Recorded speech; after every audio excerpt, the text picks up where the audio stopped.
Hello and welcome to HoverX. I am Subham. Today I am going to talk about an important JavaScript technique called event delegation. So let's get started.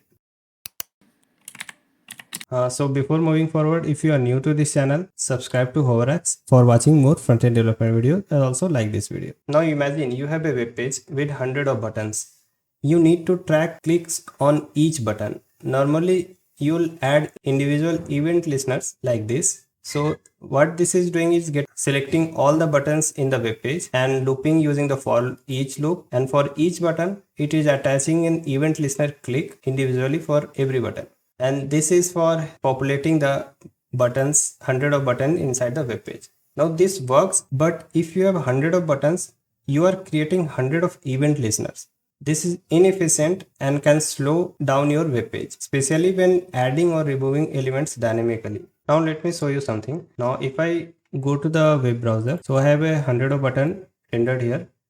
Now if I go to inspect element and inspect one of the button, so here I have a event listener tab open. So as you can see, the click event is getting applied inside a button. Now inside the handler, if I go and under the scopes and inside the script, you can see there are 101 node list. That means this click event is getting applied to 101 buttons technically. Now going back to the code.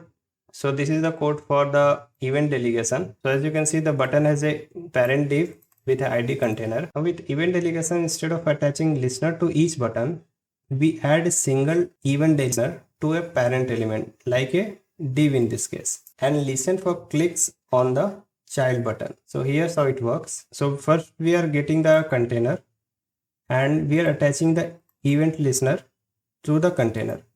Now on clicking, we are checking for the event or target or tag name. If it is button, then only we are handling this click event. Now if you see this image, when you click any button, the event bubbles up from the button to its parent container. The parent's event listener checks if the click target was a button, and if so, it runs the desired code. So this is called event propagation, but due to this event propagation, we can use the event delegation. We can delegate the event to the parent container. Now if I go back to the Chrome, inside the elements and inside the event listener, we have a div, and inside a handler, if we go inside the scope and then again script, now you can see there is only one event listener attached instead of 100 of event listener. So the event delegation reduces the number of event listeners from 100 to just one. So this improves the performance and make it easier to manage dynamic content. So to sum up, event delegation makes handling large number of elements more efficient. So try it in your projects and let me know how it works. Don't forget to subscribe to HoverX for more front-end tips. Thanks for watching.